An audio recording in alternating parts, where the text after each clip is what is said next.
पानी दा रंग फिके, पानी दा रंग फिके,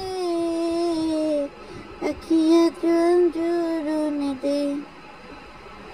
माया नाया मेरा रंजनाया, माया नाया मेरा रंजनाया, रंजनाया मेरा माया नाया, तू भी आ सब कुछ छोड़ के।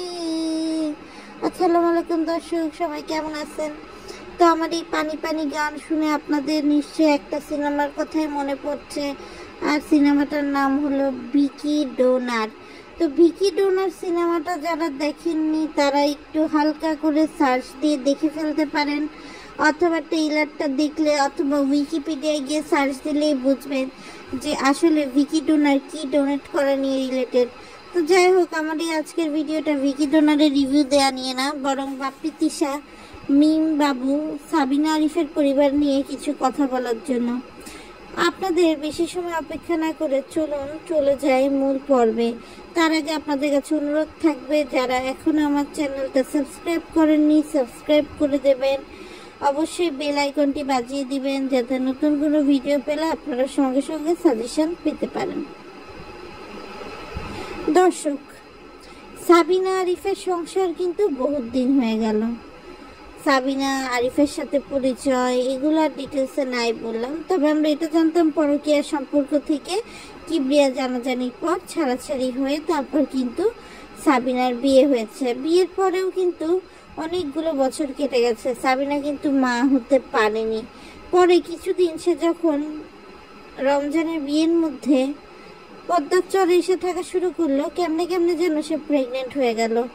তার কিছুদিন আগেই বাপ্পি, তিশা, মিম, বাবু এরা সবাই ঘুরে গেল। তো মাঝখানে ইউটিউবে কথা উঠেছিল যে মান্নাতের স্পার্ম নাকি হচ্ছে বাপ্পি ধার দিয়েছে সাবিনাকে। স্পার্ম দিয়ে কিভাবে টেস্ট টিউব বেবি বা বেবি কনসেপ্ট করা যায় আজকালকার দিনে, এটা কিন্তু দর্শক আপনাদের কাছে নতুন না। আবার মিম যখন আদিয়ার সময় গর্ভবতী হয়ে পড়েছিল তখন আসলে সানি এই বাচ্চার বাপ কিনা, এটা নিয়েও কিন্তু অনেক বেশি প্রশ্ন উঠেছে। কেননা আসলে একজন বাবা পারে না তার ছেলে মেয়েকে এতদিন না দেখে থাকতে। তো যাই হোক, এবার মিমের সময় কিন্তু আবার মনে হচ্ছে বাপ্পিকে ভিকি ডোনারই হয়ে যেতে হবে, কেননা বাপ্পি কিন্তু বাবুর কাছ থেকে তার যে চাহিদা সেই চাহিদা কিন্তু বাবু আসলে পূরণ করতে পারছে না। বাবুর এখন দরকার কলকাতা হারবালের চিকিৎসার। বাবুর পরিবারের সবার যেহেতু থ্যালাসেমিয়া রোগ আছে, বড় ভাই বোন, তো বাবুরেও কিন্তু আসলে শারীরিক কিছু ত্রুটি আছে, যে কারণে সে চাইলেও মিমকে সেই সুখ সেই শান্তি দিতে পারে না, যেটার জন্য মিম আসলে দাঁড়ে দাঁড়ে ঘুরছে। ভিগো লাইভ করে মিম আর ইমো লাইভ করে দুটো করে সে হচ্ছে এত উত্তেজিত হয়ে যায় যে তার এই মনের আগুন নিভানোর জন্য যথেষ্ট পরিমাণ পানি আমাদের বাবু ভাইয়ের কাছে নেই, যে কারণে মিম বারবারই কিন্তু আসলে আশাহত হয়। আর এই আশাহত হতে গিয়ে ভুলভাল কিছু কর্মকাণ্ড করে ফেলে। যেমন বাবু এমনভাবে কামড়াকামড়ি করতে গিয়ে মিমের ঠোঁটে এমনভাবে কামড় দিয়েছে যেটা আসলে দেখে মনে হচ্ছে যে রাসেল ভাইপারের চেয়েও বিষাক্ত সাপ মনে হয় বাবু, যার কামড়ে মিমের ঠোঁট চেহারা টেহারা একদমই ফুলে গেছে। আমি আপনাদের সাথে একটা ফুটেজ শেয়ার করে ফেলবো, সেই ফুটেজটা দেখলেই আপনাদের কাছে আসলে ক্লিয়ার হবে। তো মিমের ঠোঁটে এমনি সার্জারি করছে, মিমের ঠোঁট এমনি ফোলা সে কথা তো আমরা জানি, কিন্তু বাবুর এই কামড়াকামড়ি ফুলে মিমের ঠোঁট যে পরিমাণ ঢোল হয়েছে কি আর বলবো দর্শক, ঠোঁটটা ফুলে যে ঢোল হয়েছে। তো যাই হোক দর্শক, বাবু আর মিম 2 দিন ব্যবসা করে, 2 দিন নাটক করে, 2 দিন ঘুরে বেড়ায়। তারা করে কি, তারা গ্রামে গিয়ে পড়ে থেকে নিজেদের বাড়ির ইলেকট্রিসিটি বিল বাঁচায়, সংসার খরচ বাঁচায়। যেমন দেখেন সাবিনা চলে গেছে সেই কবে তার নিজের বাড়ি, বাপ্পি তিশাও আছে পাবনাতে, তাহলে এখন মিম আর বাবুর কি কাজ বলেন? না, তারা এখন এদিক সেদিক ঘুরে বেড়াচ্ছে। সাদিয়া চলে আসছে হচ্ছে আপনার সৌদি আরব থেকে, সাদিয়ার বাড়ি গিয়ে বাবু কুলিগিরি করছে, দিনমজুরগিরি করছে।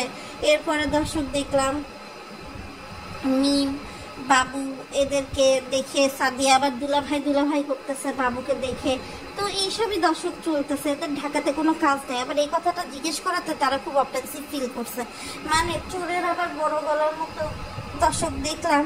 মানে বাবু খুব মাইন্ড করছে যে সে কি করতেছে না করতেছে এটা নিয়ে মানুষের কেন এত মাথা ব্যথা। আরে ভাই, তুমি একটা কর্মকাণ্ড করবা, মানুষের সেটা নিয়ে মাথা ব্যথা হবে না? অবশ্যই মানুষের মাথা ব্যথা হবে। তবে একটা জিনিস দর্শক বুঝলাম যে যায় দিন ভালো আসে দিন খারাপের মতো জীবন সঙ্গীগুলো আগে যেগুলো ছিল সেগুলোই পারফেক্ট ছিল। মিমের জন্য যেমন সানি পারফেক্ট ছিল, বাবুর জন্য তেমন মিষ্টি পারফেক্ট ছিল। কিন্তু এখন দুইজনই হেরে গিয়ে বাবু আর মিমের যে সওদাটা হয়েছে সেই সওদাটা কিন্তু একদম ঠকে যাওয়ার মতো সওদা। এই সওদায় না বাবু জিতেছে না মিম জিতেছে। আর আমি একটা জিনিস অবাক হলাম, মিমকে আবদিয়াকে মিমের থেকে দূরে রাখার জন্য কত ধরনের নাটক যে চলতেছে দর্শক, কি আর বলবো।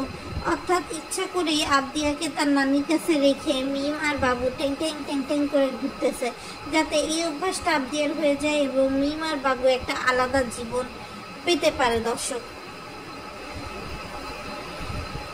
আরেকটা বিষয় দর্শক, তানজিলার এসি কেনা নিয়ে আসলে খুবই বেশি মাতামাতি। এখন দেখেন, তানজিলার টাকা আছে দেখেই তো সে বাপ্পিকে 2 লাখ টাকার আইফোন কিনে দিতে পারছে, রূপার ব্রেসলেট করে দিতে পারছে।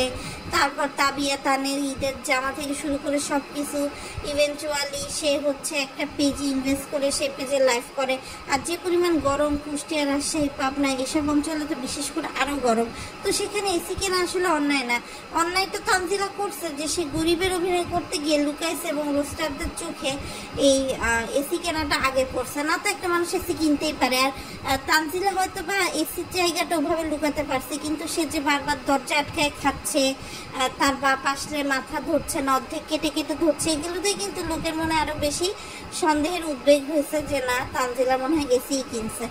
এবং আরেকটা বিষয় দর্শক খেয়াল করবেন, তানজিলা কিন্তু সবসময় চেষ্টা করে একদম একটা ইনোসেন্ট লুক দিয়ে থাকতে, যাতে সে এমন একটা ভাব হয় যে সে হচ্ছে ভাজা মাছটা উল্টে খেতে জানে না। এদিকে যে ভাজা মাছটা উল্টে খেয়ে পুড়েও গেছে, এটা দর্শক কেউ আর মনে রাখতে চায় না।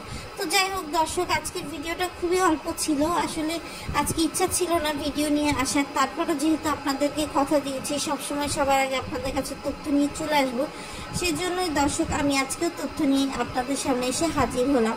সবাই ভালো থাকবেন, নিরাপদ থাকবেন, আর অবশ্যই আমার চ্যানেলটা বেশি বেশি করে সাবস্ক্রাইব করে দিয়ে সাপোর্ট করে দিয়ে পাশে থাকবেন। বেল আইকনটি বাজিয়ে দিবেন যাতে আমি নতুন কোনো ভিডিও দেওয়া মাত্রই আপনাদের কাছে নোটিফিকেশন চলে যায়।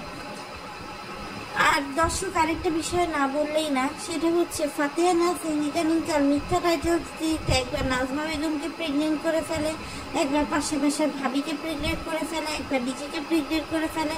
আসলে তার এই কর্মকাণ্ডে আমি খুব কনফিউজড, আসলে প্রেগনেন্ট কে, নাজমা, ফাতিহা, নাকি তিশা, নাকি সাবিনা, নাকি মিম?